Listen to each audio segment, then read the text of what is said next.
মমতাকে বাঁচাতে গিয়ে খুইয়েছিলেন চাকরি। ৩১ বছর পর বর্তমান মুখ্যমন্ত্রী মমতা বন্দ্যোপাধ্যায় সে চাকরি ফেরতের নির্দেশ দিলেও অতিক্রান্ত আরও একটি বছর। এখনো চাকরি ফিরে পেলেন না গাইঘাটার জীবন্ত শহীদ কনস্টেবল সিরাজুল হক মণ্ডল।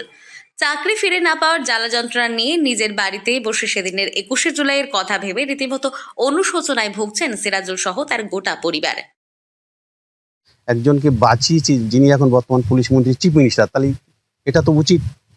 জনসাধারণের কাছে বিচার করলে জনসাধারণ কি বলবে যে ওনার চাকরি, আমি তো নতুন করে চাকরি চাইছি না, আমার চাকরি আমাকেই রিটার্ন দেবে। আর দেওয়ার বৈধতা রয়েছে, আইন রয়েছে। কোনো কারণে যদি কোনো অফিসার যদি কারোর চাকরি খেয়ে নেয়, নিম্ন শ্রেণীর কোনো অফিসার বা কনস্টেবলের, কিন্তু ভারতীয় সংবিধান বা লয়ে বলছে যে কোনো সুপ্রিয়ার অফিসার তার চাকরি যদি বৈধ হয়, কোনো লঘু অপরাধ না হয়, দণ্ডনীয় অপরাধ না হয়, তাহলে তার চাকরি রিটার্ন করিয়ে দিতে পারে। তাহলে আমি কেন পারবো না? আর মুখ্যমন্ত্রীর অর্ডার ইনভ্যালিড হবে, এটা আমার ঠিক আমি ভেবে উঠতে পারছি না। তাই যারা শহীদ হয়েছে তাদের বাড়িতে চাকরি দেওয়া হয়েছে একজন দুজন করে, আর আমি তো জীবন্ত শহীদ হয়ে বসে আছি, তাহলে আমার চাকরিটা কেন আমি পাবো না? এটাই তো আমার বড় প্রশ্ন। গাইঘাটা থানা এলাকার ইছাপুরের ভদ্রডাঙ্গার বাসিন্দা সিরাজুলের কথা জেনে 2023-এ ২১শে জুলাইয়ের পর ফোন করেছিলেন স্বয়ং মমতা বন্দ্যোপাধ্যায়। কথা হয়েছিল তার সঙ্গে। সিরাজুলের সঙ্গে কথা বলে এককালীন ৫ লক্ষ টাকা সাহায্যের কথাও জানান মুখ্যমন্ত্রী। কিন্তু সিরাজুল তাতে রাজি না হয়ে মুখ্যমন্ত্রীর সঙ্গে দেখা করে চাকরি ফেরতের আর্জি জানান। নবান্নে মমতা বন্দ্যোপাধ্যায়ের সঙ্গে দেখা করে সিরাজুল তুলে ধরেন সেদিনের ঘটনার কথা। গতবার 23 সালে 2023-এ আমাকে ডাকা হয়। ফার্স্টে ডাকা হয় 24 তারিখ কালীঘাটের বাড়িতে। তারপরে সে ডেটটাকে কোনো একটা কারণে উনি ব্যস্ত ছিলেন, চেঞ্জ করে 25 তারিখে 2টোর সময় আমাদেরকে নবান্নে ডাকা হয়। আবার সেই নবান্নে যাওয়ার পরে আমাদের সঙ্গে প্রায় 38-40 মিনিটের মতো কথা বলে এবং খুব ধীর মস্তির কথা বলে, একদম দাদা দিদি ভাইয়ের মতন কথা বলে সব উনি শুনলো। নির্মল বিশ্বাস আমার সঙ্গে ছিলেন। নির্মল বিশ্বাস ওই ঘটনার প্রত্যক্ষ সাক্ষী ছিলেন। ওকে কোর্টে যাওয়া বা কোনো কোর্টের পয়সা দিয়ে আমার পক্ষে সম্ভাবনা, আর আমার সেটা আর্থিক দিক দিয়েও নেই আমার। সেদিন মমতা বন্দ্যোপাধ্যায়কে বাঁচাতে পারলেও নিজের চাকরি বাঁচাতে পারেননি তিনি।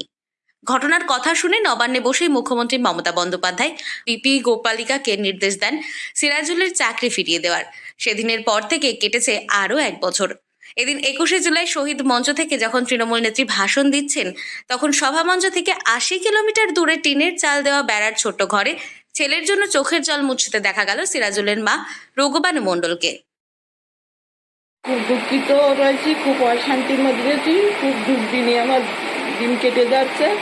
আমি এখনও ভরসা করছি, আশা করছি যে আমার ছেলের চাকরিটা পেয়ে দেবে। আমার এটুখানি খুব আশা আছে। আমি তো মমতা ব্যানার্জির তো বাঁচাতে গিয়ে আমার ছেলে আজ খুব দুর্দিনের মধ্যে রয়েছে। মতো তো আমার ছেলের এই কষ্ট হতো না যদি একজন আর না বাঁচাতে যেত। ছেলের জীবন তো শহীদ। এখন উনি কাছে খুব আমি অনুরোধ করছি একটু যে মুখ্যমন্ত্রীর কাছে যে আমার ছেলের ছাত্র জীবনে একটু শান্তি পায়, আমিও শান্তি পাই বেন্তকালে। মুখ্যমন্ত্রীর নির্দেশের পরও কেন 1 বছর হয়ে গেলেও চাকরি ফিরে পেল না সিরাজুল, তা এখনো বুঝে উঠতে পারছেন না তিনি। নানাভাবে যোগাযোগ করার চেষ্টা করলেও কোনো উত্তর মেলেনি রাজ্য সরকারের তরফে। পেট চালাতে তাই বর্তমানে দিনমজুরের কাজ করছেন একসময় কলকাতা পুলিশে কর্মরত সিরাজুল। পাইনি। এর মধ্যে কতবার দরবার করছি, ওনার কালীঘাটের বাড়িতে প্রায় 3-4 বার গেছি, মেল করেছি। ওনার কালীঘাটের অফিসে ফোন করলেই আমার ফোন কথা হয়, শোনে। যদি বলি দিদির সঙ্গে আমাকে 2 মিনিট কথা বলার সুযোগ করে দিন, ওনারা যে কোনো অজুহাতে লাইনটা কেটে দিয়ে বলে আমরা বলে দিয়েছি নবান্নে দিদি ব্যস্ত আছে, অমুক তমুক, এই করে লাইনটা কাটিয়ে যায়। বা ওনার নবান্নের অফিসের সৌম্য হালদার মেসেজ করি, মেসেজগুলো সব আমার কাছে রয়েছে, তার কোনো রিপ্লাই পাইনি। দিদি বলেছিল যে কোনো সুবিধা অসুবিধা হলে ওদের ফোন নাম্বার দিতে বলেছিল, দিয়েছিল, কিন্তু তারপরে আমি কোনো সুরাহা পাইনি। তাই এক চিলতে বেড়ার ঘরে শুয়ে আজও চাকরি ফিরে পাওয়ার স্বপ্ন দেখেন জীবন্ত শহীদ গাইঘাটার সিরাজুল হক মণ্ডল। উত্তর 24 পরগনা থেকে রুদ্রনারায়ণ রায়, লোকাল 18 বাংলা।